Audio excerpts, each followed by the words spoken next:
तो चलो दोस्तों, हम पहुंचे हैं डॉक्टर पंजाबराव देशमुख इनकी स्मृति की ओर। अब हम जानेंगे उनके बारे में थोड़ी जानकारी।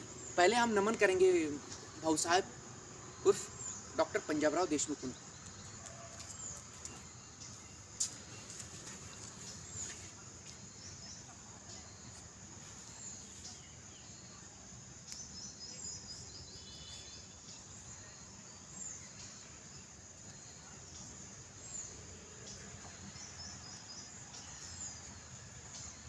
दोस्तों, कृषि विज्ञान 3611 में हम जैसे ही आगे बढ़ते जाएंगे वैसे वैसे कृषि की रिलेटेड जो भी अच्छी जानकारी है, जो भी महत्वपूर्ण जानकारी है, वो हम किसानों और विद्यार्थी मित्र को देना चाहते हैं। तो चलो दोस्तों, रूबरू हो जाए हमारे भाऊ साहब उर्फ डॉक्टर पंजाबराव देशमुख इनसे। डॉक्टर पंजाबराव देशमुख इनका जन्म अमरावती जिले के पापड़ गांव में हुआ था।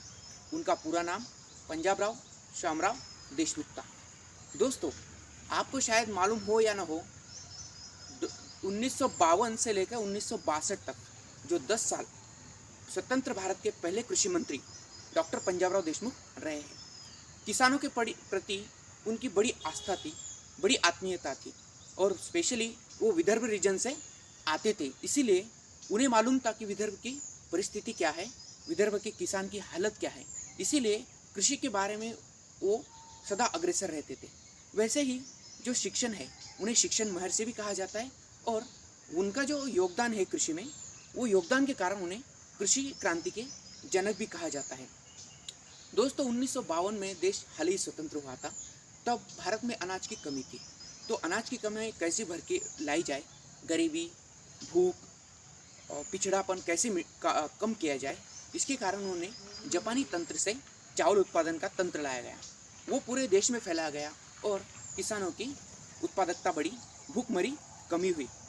ऐसा ही नहीं कि उन्होंने चावल में ही योगदान दिया गया, उनके बाद उन्होंने गेहूँ, मकई, कपास, सोयाबीन, बाजरा, इसमें भी बड़ा योगदान दिया है। दोस्तों, वो हमेशा चाहते थे कि किसान की उन्नति हो, किसान आगे बढ़े, किसान की आय बढ़े। इसलिए उन्होंने किसान को कहते थे कि आप खेती पे निर्भर मत रहो, खेती के साथ आप पूरक व्यवसाय करो, जैसे कि दूध पालन हो, बकरी पालन हो, मछली पालन हो, कुक्कुट पालन हो, जो कि किसान की खेती को एक पूरक सपोर्ट, पूरक आमदनी दे सके।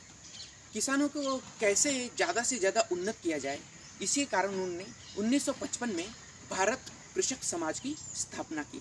भारत कृषक समाज स्थापने की यही वजह थी कि किसान का शैक्षणिक, आर्थिक, सामाजिक उन्नति कैसे हो, किसान को खेती से रिलेटेड नए नए तंत्र कैसे अवगत कराए, नई नई जो तंत्रज्ञान, टेक्नोलॉजी जो डेवलप की गई, उनके बांध उनके खेत तक कैसे पहुँचे जाए, किसानों में आधुनिकता कैसे लाई जाए, इसी से रिलेटेड भारत कृषक समाज स्थापना की गई थी। दोस्तों, किसानों में नई नई जानकारी उत्पन्न करने के कारण उनकी जो एक पहल थी वो थी कृषि प्रदर्शनी। 1960 में दिल्ली में उन्होंने अंतर्राष्ट्रीय स्तर की कृषि प्रदर्शनी का आयोजन किया था, जो कि पूरे विश्व से उसको सराहना मिली थी।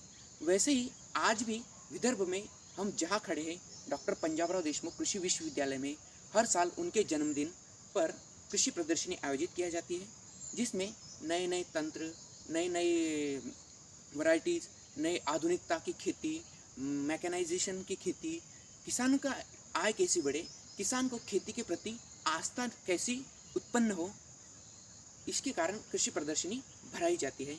वैसे ही अलग अलग तरह के सम्मेलन लिए जाते हैं, चर्चा सत्र आयोजित किए जाते हैं, जो कि किसानों के लिए कारगर हो सके।